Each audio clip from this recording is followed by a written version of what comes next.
Hello YouTubers, Novscovers here, and this video I'm just going to discuss some stuff about Metroid. So it isn't necessarily part of the Road to Metroid Switch because this isn't really information, it's just sort of my thoughts about something that's kind of come up lately. But first of all, before we begin, I just want to apologise. I know it's been a bit of a while since I last uploaded. There hasn't been anything really for me to do. Info on Metroid is silent since E3 is only 2 months away now. Very exciting. So obviously there's not going to be a lot of rumours going around, at least not till the end of May maybe. And other than that, I've been out of ideas for like other stuff, so I apologise for that. And anyways, to the topic at hand, with Metroid, some interesting stuff I think has come up lately. You may remember Retro Studios, the guys who did Metroid Prime 2 Echoes, and Metroid Prime 3 Corruption. After Prime 3, they went on to do Donkey Kong Country and Donkey Kong Country Tropical Freeze. And since then they've been silent. That was 4 years ago. We've heard nothing from them since. People have been saying they've been developing a game, but there's been like rumours of going on that they're not developing a game. Some people have been saying they've been making a horror game. However, I went back and watched one of their old videos from when they released the trilogy on the Wii. And something interesting is that they said that they would be interested in making another Metroid game if the fans wanted it.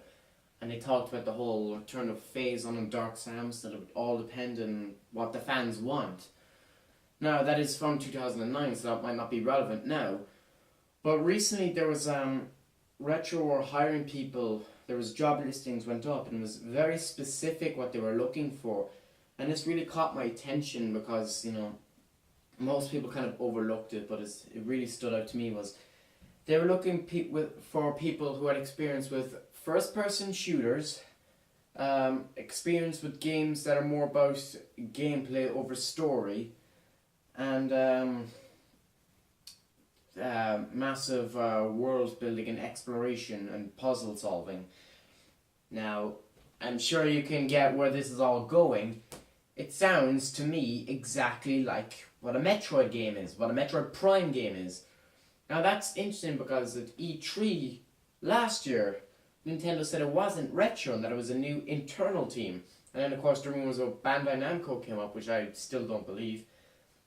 Now I'm wondering, what if Retro are indeed working on Metroid? What if it was just an elaborate kind of prank by Nintendo just to throw us off and, just keep us guessing so they could surprise us?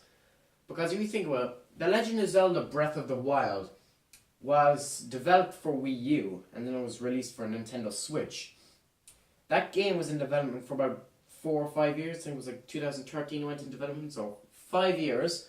Well, 4 years, it came out last year. And it came on the Wii U and the Switch. And we didn't really hear about that game till like late in development. They announced it and then they didn't talk about it for like a year or two afterwards. So I'm thinking, because back to when the Wii U was coming out, Nintendo wanted to make a Metroid for it. It's just they didn't have faith in the Wii U and sales weren't good and all that, so they didn't think it'd be worth their time. And we know they went to, I believe it was Mercury Steam, to develop a Metroid game on the Wii U, but then Mercury Steam went on to develop Samus Returns on the 3DS. So I'm thinking, what if Metroid Prime 4 did begin somewhere during the Wii U's lifetime, and maybe Retro were throwing out ideas and stuff, and Nintendo were very desperate to get the NX, as they call it. I kind of wish they still called it that.